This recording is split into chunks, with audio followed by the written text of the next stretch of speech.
Почитувани, парламентарното мнозинство предводено од СДСМ вчера донесе неуставен закон за двојазичност со кој се деградира употребата на македонскиот јазик и истиот се сведува на ниво на еден од јазиците кои се говорат во Република Македонија.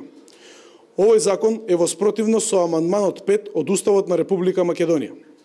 Со овој закон се врши фаворизирање на само една етничка заедница, албанската, додека од друга страна сите други се маргинализираат.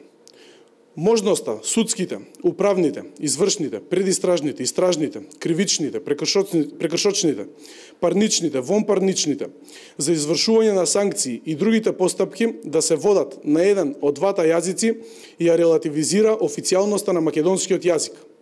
Дополнително невозможно е закон кој се носи со апсолутно мнозинство да се усогласува со одредби во закони кои се носат со двотретинско мнозинство. Двојазичност на униформите на полицијата, здравствените работници и пожарникарите ја надминува уставната рамка. Според Уставот, двојазичноста може да важи за локални институции, а не во државни институции, како што тоа се прави со овој закон. Законот за двојазичност го надминува и рамковниот договор во точка 6 од истиот, во делот на образование и употреба на јазиците. Имено, во едно мултиетничко општество, загрозувачки за сите останати заедници е да се донесе закон со кој се промовира една етничка и јазична заедница.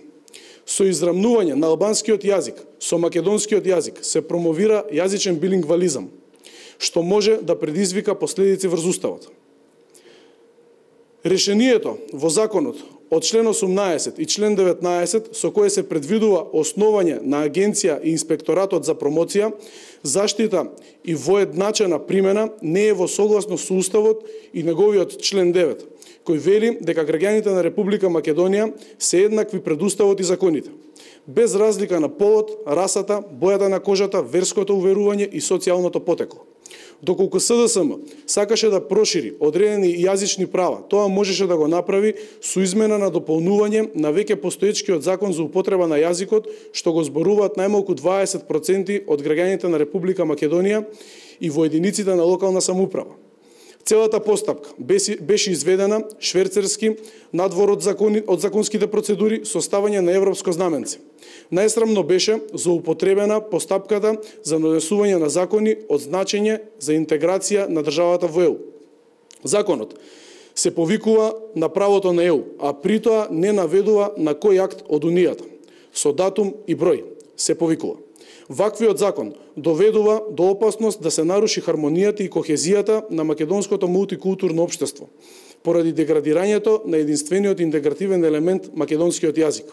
Овој закон не го унапредува животот на граѓаните.